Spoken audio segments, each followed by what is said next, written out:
Hello guys, nk'uko bisanzwe rero ni mugisha hoza rero mbanje kubasuhuza muri rusange rero mbazaniye inkuru y'umusore bita Karlo Latica ushobora kuba ugiye kugurwa na Real Madrid ikirengagiza abazamu yari gukurikirana arimo Degea wa Manchester United ndetse na Cortois wa Chelsea.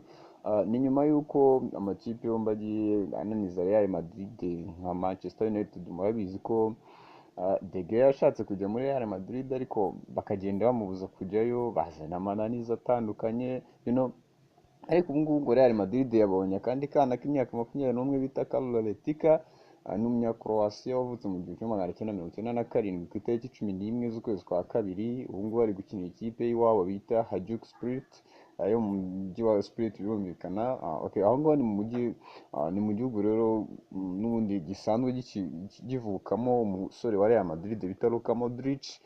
Rero uyu muhungu w'imyaka 21 ngashobora kuba ari we Real Madrid igiye kwigurira igasiga ba Degea ndetse na ba Cortois mu makipe yabo bakabihorera. Njyewe ku bwanjye ndeba nasanze kabisa umwana uzi gukuramo imipira, akora save nziza.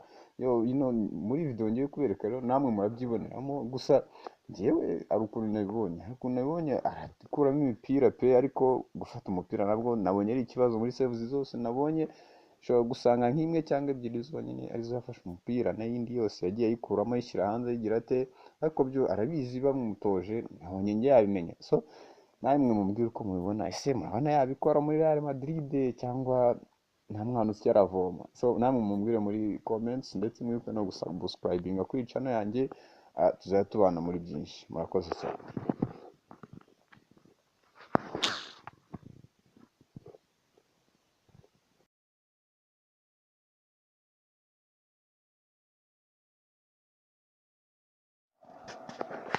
Nk'uko ibinyamakuru byinshi rero byagiye bitangaza, harimo icyo muri Espagne bita Marca, mu Bwongereza The Sun n'ibindi byinshi byagiye bitangaza ko ngo Real Madrid ishobora kuba igiye gukatira ba Degea na ba Cortois, ikizanira umuzamu mutoya cyane imyaka 21 bita Karlo Latica w'umunyakroatia kabisa.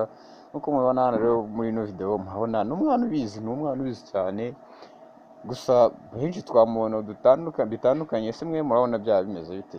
Yabishobora bimeze bite? Mumbwire muri comments.